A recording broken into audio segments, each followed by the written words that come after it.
महाराज जी, जैसे हम आश्रय लेते हैं, किसी का प्रश्न था उसी भगवान के विषय में, तो जैसे हम आश्रय तत्व का वो रखते हैं कि प्रभु हमारी रक्षा करेंगे, प्रभु हमें, तो आज किसी का एक प्रश्न था तो उन्होंने लिखा था कि वो किसी डॉक्टर के पास गए, वो कुछ स्पर्श उन्होंने गलत किया।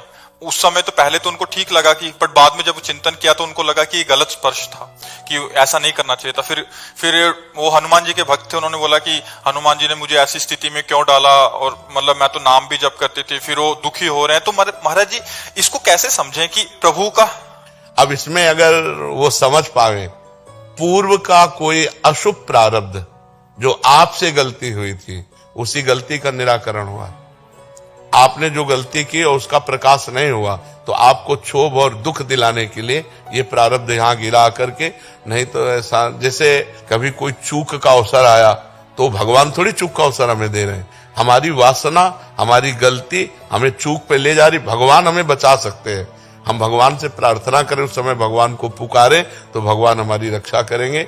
जैसे बड़ी बड़ी पवित्र साधियों के ऊपर गलत दृष्टि वाले, अब जैसे गंगा यमुना बाई थी वृंदावन में, तो पवित्रता से भजन करती थी, तपस्वी थी, विरक्त थी। अब ब्रह्मचारिणी थी, तो ब्रह्मचारिणी में तेज होता। तो अकबर बादशाह का भांजा, वो यहाँ आगरे का अधिकारी था, तो वो यहाँ वृंदावन आया अपने परिकर के साथ।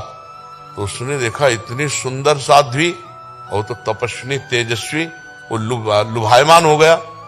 उसने कहा इनको हमारी सेवा में भेजा जाए। बोले ये संत हैं, ये कोई ऐसे थोड़ी है कि ऐसे आ जाएंगे। तो उसने 2 वेश्याएं लगाई। अब आप विचार करो कि इनको किसी भी तरह हमारे महल में लाओ। तो वेश्याएं साधु वेश धारण किया और वहां सत्संग करने लगी, बैठने लगी, सुनने लगी, प्रणाम करना, और रोज जाने लगी। 10-15 दिन रोज गई और एक दिन नहीं गई, फिर दूसरे दिन गई। तो पूछना बनता है ना कि आप 10 दिन से रोज आ रही थी, आई नहीं आप। तो उनका हमारे यहाँ एक बहुत बड़े संत आए हैं, हम उनकी सेवा में कल थी इसलिए नहीं आ पाए, आप चलेंगी क्या? क्योंकि उनको पहुंचाने का पैसा दिया गया था उसके पास। तो उनका यदि संत आए, कहां? बोले यही पास में ही है, मथुरा में। मथुरा में उसकी भी हवेली थी। चलो, सोचा कि संतों से मिलने में क्या, अब गई तो हवेली, तो उन्होंने सोचा संतों को हवेली और झोपड़ी से क्या मतलब, आए होंगे तो हवेली भी रख दिया होगा। अब जे ही हवेली के अंदर उसे बाहर से सिटकिनी लगा दी वैश्याएं ने, वो तो पैसा के लिए थी। और जो अंदर गई तो बादशाह का भांजा हो, अब वो समझ गई कि मुझे नाटक करके फंसाया गया। दूर रहना, स्पर्श मत करना। और वो तपस्विनी थी, अब वो काहे को माने, अब उसकी हवेली के अंदर आ चुकी है, बंद है, शासन उसके हाथ में, बादशाह उसका मामा है, तो उसको कोई फर्क तो था नहीं। वो जे ही आगे बढ़ा तो उन्होंने श्री हरिवंश, श्री हरिवंश, श्री हरिवंश, जे ही नाम पुकारा। रसिकनन्य वाले में चरित्र है श्री हरिवंश। सोई उसको दिखाई दिया कि बाई जी की जगह बबर शेर, और दहाड़ करके उसने पैजामा गीला हो गया, लघु शंका कर दिया, बेहोश हो गया, और बाई जी अंतर ध्यान यहाँ वृंदावन में। तो इस विषय पर अगर देखा जाए तो इसमें कोई प्रभु की ऐसी बात नहीं थी कि उनको इस तरह का संकट झेलना पड़े। उनका कोई प्रारब्ध था, ये प्रभु की कृपा रही कि उन्होंने गंगाबाई, यमुनाबाई को इस तरह से भगवान ने बचाया, ये प्रभु की कृपा रही। लेकिन उनका कोई पूर्व का ऐसा प्रायश्चित रहा कि जो उसके सामने जाना पड़ा और वो गंदी दृष्टि से ऐसा देखा, क्योंकि वृंदावन में बहुत थी, उन्हीं के ऊपर क्यों दृष्टि गई? तो कोई प्रारब्ध संयोग, ये कृपा रही भगवान की कि वो छुआ नहीं और बच गया, ऐसा हो। फिर वो बाद में आया और चरणों में साष्टांग दंडोत हुआ और कहा मुझे क्षमा कीजिए, तब से मैं जल रहा हूं। तो उन्होंने कहा आप जो है संतों के प्रति ऐसा भाव न रखें, आप जाओ आनंद से भजन करो, हमें कोई आपसे द्वेष नहीं है। तो ऐसा होता है। तो उसमें ये नहीं कि हमें भगवान ने बचाया, भगवान ने तो बचा ही लिया, पर वो आपका कोई कर्म ऐसा था जो, तो अभी हमें दोबारा वहां नहीं जाना चाहिए और कोई भी किसी, हाँ बिल्कुल ऐसे नहीं। और डॉक्टर को भी ऐसा नहीं करना चाहिए। डॉक्टर तो एक भगवान का स्वरूप होता है, मरीज जब उसके पास जाता है तो सर्वांग समर्पित होता है। तो डॉक्टर को चाहिए कि अपने बेटा बेटी की तरह व्यवहार करना चाहिए, इधर उधर गंदी हरकतें नहीं, तभी फिर उनका भी जीवन बर्बाद होता है। तुम डॉक्टर होकर के ऐसी हरकत करते हो। डॉक्टरों को तो माता पिता की तरह व्यवहार करना चाहिए। मान लो जवान बच्ची है, बच्चा को उस तरह का स्पर्श करना और काम से स्पर्श करना बड़ा अंतर होता है। तो हमें लगता है डॉक्टरों से हमारी प्रार्थना है कि आपके पास जो मरीज आवे वो अपने बेटी बच्चों जैसा व्यवहार करें, उनके साथ ऐसी कोई हरकत न करें जिससे एक डॉक्टर की वजह से सब डॉक्टरों के प्रति लोगों को संशय होने लगे। डॉक्टर एक प्रगट में दूसरा भगवान है। हम अपने परिवार वालों को बड़ा विश्वास करके उनके हाथ समर्पित कर देते हैं कि आप ऑपरेशन कीजिए, आप इनको ठीक कीजिए। तो हम डॉक्टर को भगवान की तरह मानते हैं। तो ऐसे भगवान की पदवी प्राप्त डॉक्टरों को, ऐसे है भगवान की तरह डॉक्टर जो ऐसा अपना प्यार रखते हैं, लेकिन इस तरह की जो नीच हरकत करने वाले लोग हैं उनको कहते सावधान रहो, नहीं एक जगह बचोगे, दूसरी जगह बचोगे, तीसरी जगह ऐसे पिटोगे कि संसार में किसी काम के नहीं रह जाओगे। क्योंकि वो ऊपर वाला देख रहा है, वो जिस दिन तुम्हें दंड देना शुरू किया तो उसी दिन तुम होश में हो जाओगे। डॉक्टरों को तो बहुत भगवान की तरह आदर दिया गया है हमारे समाज में कि सर्वस्व समर्पित कर देते, लिख देते हैं कि हमारे प्राण चले गए तो आपको कोई परेशानी नहीं, तभी तो ऑपरेशन करते हैं ना। हो अब ऑपरेशन थिएटर में ले जाकर आप अकेले, परिवार का तो कोई होता नहीं, आप क्या करते हैं, ये आपके ऊपर विश्वास हमारा डिगे नहीं, ये बना रहे, ऐसा डॉक्टरों को करना चाहिए। नितिन वर्मा जी दिल्ली से। राधे राधे महाराज जी। महाराज जी, जैसे कि हमने भक्तमाल की कथाओं में पढ़ा व सुना है कि ठाकुर जी जो ठाकुर जी के साथ लीलाएं हुए उसका व्याख्यान किसी से ना करें, पर हमारे आसपास के लोगों को कई बार ये बताना आवश्यक हो जाता है कि ठाकुर जी कृपा कैसे करते हैं। तो क्या बताने से ठाकुर जी की लीलाएं समाप्त हो जाएं? हाँ, अगर अपना अनुभव, अपनी बात साबित करेंगे, उसको ऐसे कह सकते हैं कि एक साधक है, वो मिले थे, हमसे बात किए थे, तो ऐसे ऐसे भजन करने पर उनको ऐसे ऐसे अनुभव होते हैं, उनको ऐसा हुआ था। तो आप अपने को बचा लिए और अपनी बात आप कहते हैं, लेकिन अपनी बात की मुझे अनुभव हुआ तो रुक जाएगा। भगवत लीलाओं को, भगवत अनुभवों को छुपाना चाहिए, उन्हें छपाना नहीं चाहिए। जैसे बैंक का बैलेंस आप छुपाते हैं ना अपना, आप अपने धन को छुपाने की कोशिश करते हैं, तो ये तो परम धन है, इसको छुपाना ही चाहिए। पर अगर किसी अधिकारी को, जैसे अधिकारी है, साधक है, उसका मन उत्साहित हो जाएगा। तो ऐसे कि एक साधक थे, वो ऐसे भजन करते थे, तो उनको ये अनुभव हुआ, तो ऐसे ऐसे चलना चाहिए, हमने उनसे ऐसा सुना है, ऐसा कहना चाहिए, जिससे अपने को बचा लिया और उसको भी अनुभव अगर पकड़ पाएगा तो अनुभव हो जाएगा, नहीं पकड़ पाएगा तो कोई बात नहीं। अपना सीधे अनुभव नहीं बताना चाहिए, मैंने ऐसा किया तो मुझे अनुभव हुआ, अगर ऐसा होगा तो आपका रुक जाएगा। ये शास्त्रीय बात है। नाम जब में निरंतरता नहीं आ रही और जो नाम छोड़ने से छप्पी बंद होनी चाहिए वो नहीं हो, तो कहीं ना कहीं किसी सुख में हम राजी हो रहे हैं। कोई ऐसा सुख ढूंढो हृदय में जिसमें हम राजी हो रहे हैं, नहीं तो व्याकुलता तद विस्मरणेन परम व्याकुलते थी। संस्कृत में कहा गया है कि अपने परमात्मा का, अपने ईश्वर का जो नाम हम जप रहे हैं, उसके छूटने पर इतनी व्याकुलता होनी चाहिए जैसे मछली को पानी से निकाल के बाहर कर दे तो तड़पने लगती है। अगर हमारे अंदर ऐसा नहीं हो रहा तो हम किसी सुख में राजी हैं, वो इंद्रिय सुख में, नेत्रेंद्री, वाकेंद्री, रसेंद्री, श्रवणेंद्री, जनेंद्री, किसी न किसी इंद्रिय सुख में हम राजी हैं। हमें सुख मिल रहा है किसी इंद्रिय सुख का, इसलिए ये लक्षण नहीं आ रहे। अगर उन इंद्रियों के सुखों का त्याग कर दिया जाए तो अभी व्याकुलता, रोना आने लगेगा, एक क्षण के लिए छूटने पर लगेगा क्या चाहिए जो छूट गया, किसके लिए छूट गया, क्यों छूटा, अपने आप से इतना झकझोर हो जाएगा, इतनी लड़ाई हो जाएगी अपने आप कि क्यों छोड़ा, चाहिए क्या, क्या इस परमात्मा के चिंतन से बढ़कर कोई बात है, क्यों छोड़ा, मन से लड़ाई हो जाएगी और मन असंतुष्ट हो जाएगा, राधा राधा राधा राधा राधा राधा राधा, वो और व्याकुलता पैदा हो जाए। अगर किसी इंद्रियजन्य सुख को हम भोग रहे हैं और हम मान रहे हैं कि सब ठीक चल रहा है, तो वो बैलेंस बनता रहेगा, लेकिन व्याकुलता नहीं आएगी, वो अंतराय बनता रहे। जैसे नाम से बढ़कर कुछ नहीं। अब अगर हमको कोई रुपए दे और हमसे 5 मिनट नाम छुड़वा दे तो नाम से बढ़कर रुपया हो गया ना, नाम छोटा हो गया। अब अच्छा भोजन किसी ने दिया, हम भोजन पाने में राजी हो गए और नाम छूट गया, तो भोजन बड़ा हुआ ना, नाम छोटा हो गया। अभी हम नाम को सर्वोपर विराजमान नहीं कर पा रहे। यदि सर्वोपर विराजमान कर ले तो किसी भी स्थिति में नाम नहीं छूटेगा। तो इसके एक उपाय अगर आप कर सकें तो करें। किसी एक बिंदु पर नेत्रों को ऐसे करके कोई एक बिंदु रख लीजिए, किसी भी जगह हम बिंदु मान सकते हैं। सामने ऐसे बैठे हैं और एक बिंदु रख लिया, कोई बिंदु, और उस पर वो नाम लिख लिया मानस से, और उसी पर बस ऐसे। अब बार बार नाम चल रहा, हम एकाग्र हो रहे हैं। इसे त्राटक क्रिया योग में कहते हैं, त्राटक क्रिया। आंखों में जब जलन होने लगे, फिर आंखें शांत करके ऐसे मूंद लो, आंसू प्रवाह निकलेगा, आंसू निकलने लगेंगे, वो भाव के नहीं, वो प्रक्रिया के। फिर खोल लो ऐसे, फिर नाम चलाओ ऐसे, और श्वास की गति लंबी खींचे, लंबा श्वास जाए, मतलब 10-20 नाम।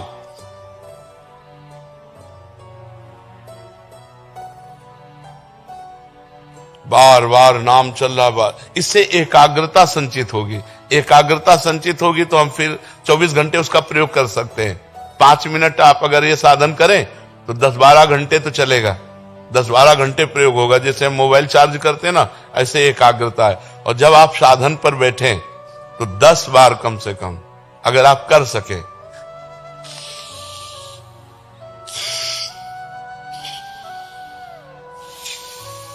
रोकना नहीं है। बाएं से खींचे भरपूर, दाएं से निकाल दे, दाएं से खींचे, बाएं से निकाल दे। आप 1 महीना ये करके देखिएगा। ये 10 श्वासें देखो,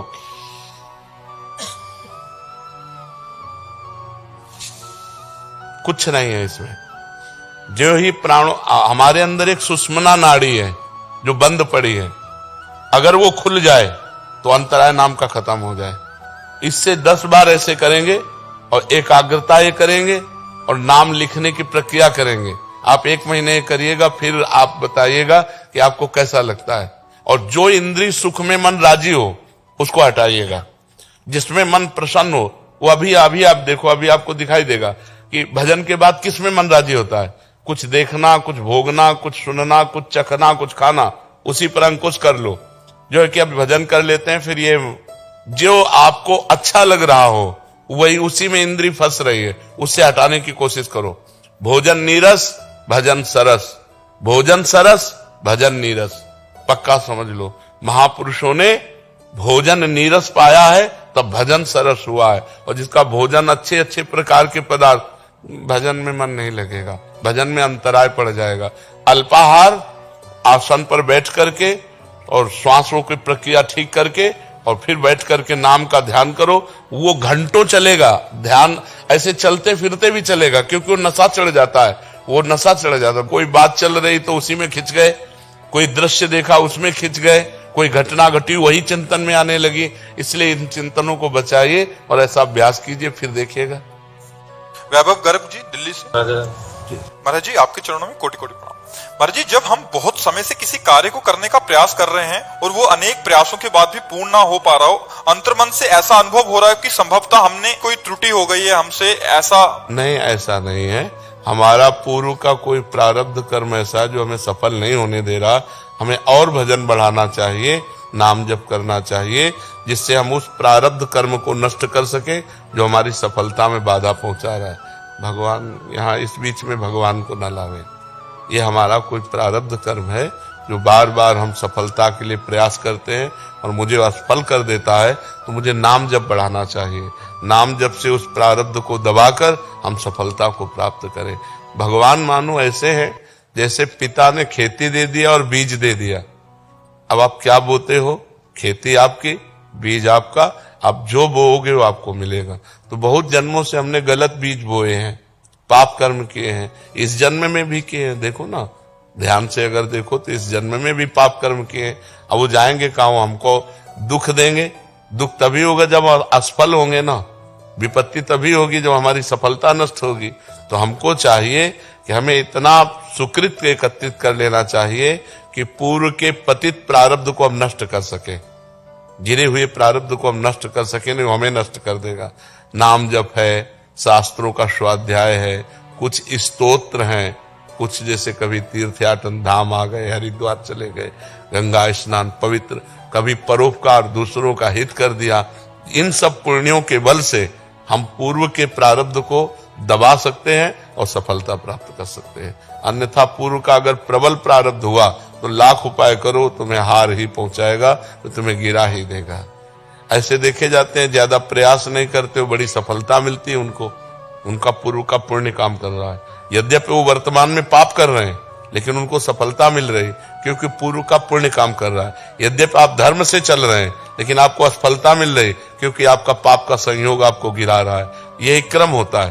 तो लोगों को इसमें भ्रम हो जाता है कि वो तो पाप करता है, बड़े मौज से रह रहा है, और हम धर्म से चल रहे हैं, बड़ा दुख भोग रहे हैं। ऐसा नहीं, धर्म आज की खेती है और पूर्व का पाप जो आपने किया, पूर्व की कमाई इस समय आपको परेशान कर रही, तो उसको परास्त करने के लिए भगवान नाम जप करो।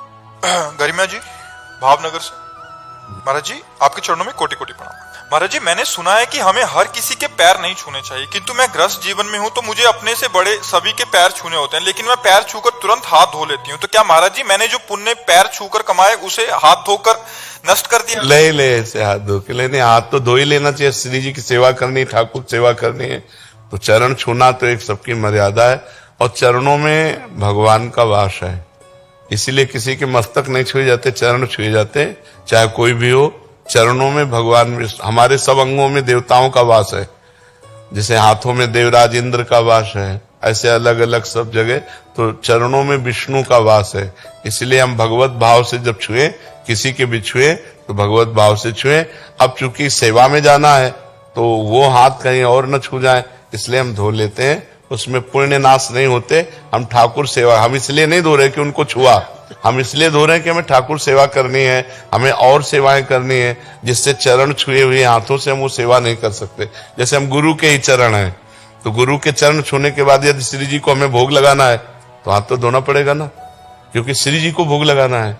और गुरु जी श्री जी में अंतर नहीं है, फिर भी उनके चरण छूने के बाद हमें हाथ धोने पड़ेंगे, क्योंकि श्री जी की सेवा में जाना है। और अगर गुरु जी देख ले तो डांट देंगे, हे पहले हाथ धो, ऐसे श्री जी की सेवा में क्यों जा रहा है? तो ये बात हम मन में सोचते हैं। हम अगर इस भाव से धोएं कि यार तो भले पुण्य नष्ट हो जाए, लेकिन हम तो श्री जी की सेवा के लिए धो रहे हैं, इसलिए कोई बात नहीं इसमें। निखिल शर्मा जी अमृतसर से, श्री हरिवंश। श्री हरिवंश महाराज जी जीवन में अनुशासन की कमी है, इसकी पूर्ति कैसे करें महाराज जी? गुरु के बिना इस अनुशासन तो नहीं बन पाता। कोई तो हो जिससे हम डरे, वैसे भगवान से ज्यादा डर नहीं लगता, क्योंकि बड़े उदार है। भगवान प्रगट में तो दिखाई नहीं दे रहे, हमें प्रगट में चाहिए, जो डांट सके, जो सभा में खड़ा कर सके, वो गुरुदेव भगवान है। या तो घर में माता पिता ऐसे हो, लेकिन अगर परमार्थ में है तो गुरुदेव भगवान है। जो गुरुदेव भगवान से हम डरें और वो हमको सुधार सके, वो हमारी कमियों को हमारे सामने रखें, हमारे को डांट फटकार कर हमें ऐसी सामर्थ्य दे जिससे हम समस्त दोषों से हट सकें, तो ऐसे गुरु की शरण ली जाए, जिनके अनुशासन में रहकर हमारा लोक और परलोक दोनों बन जाए। सोनम गुप्ता जी बनारस, महाराज जी राधे राधे। महाराज जी आप कहना चाह रहे हैं कि ये बैंक में कार्यरत हैं। महाराज जी इनको एक संशय है कि जैसे बैंक में तो बहुत जनों के खाते होते हैं, उसमें कोई अधर्म आचरण करने वालों के भी खाते हो सकते हैं, धर्म आचरण करने वालों के भी हो सकते हैं। तो महाराज जी जो अधर्म आचरण करने वाले हैं उनके, क्योंकि ये वहां नियुक्त हैं तो वो उनके पैसे लेने पड़ते हैं, तो उससे किसी का भला भी हो सकता है। ये पाप के भागीदार तो नहीं, क्योंकि आपका तो कार्य धर्म से मतलब नहीं है। जो बैंक में जमा करने है उसको जमा करने से मतलब, वो आपकी जेब में तो जाते नहीं। किसका प्रश्न है? आपकी जेब में तो जाते नहीं, वो तो सरकार के पैसे हैं, तो सरकार के उसमें जमा होंगे। आपका तो केवल काम जमा करना है, आपको थोड़ी पूछना है कि घूस के पैसे जमा करने लाए हो या ईमानदारी के। वो तो पैसे जमा करने आएगा तो आपको जमा करना है। अब वो घूस के लेके आया या बेईमानी के लेके आया वो भोगेगा, आपका काम तो केवल जमा करना है। अगर आपको अपने घर ले जाना हो तब प्रश्न उठता है कि जानकारी कर लेना चाहिए कि गलत धन है या अच्छा धन है। बैंक तो सरकारी है, बैंक में तो उसमें कोई बात नहीं। भगवान उसमें जैसे शराब के ठेके उसमें खाते होते हैं, उनके लाखों पैसे आते हैं, तो गिनते वक्त बहुत क्षोभ होता है कि ये किसी के घर में जाकर के खुशियां दे सकते थे और बहुत बर्बाद हो रहा है मदिरा पान सब कुछ। हाँ ये बात, ये विचार तो अच्छे विचार है, ये विचार तो अच्छे विचार। समय लगता है कि कहीं हम वो करता नहीं, उसमें आपका कोई दोष नहीं है। ये विचार आपके अच्छे हैं, लेकिन आपका जो कर्तव्य कर्म है, वो चाहे शराब पी के आया हो, अगर वो पैसा जमा कर रहा है तो आपको जमा करना पड़ेगा, क्योंकि आप उस कर्तव्य में हैं और उसमें आपका दोष नहीं है, क्योंकि आपको ही अपने घर थोड़ी प्रयोग में लिए जा रहे हैं। अगर प्रयोग के लिए ले जाना हो तब फिर विचार करना अत्यंत आवश्यक।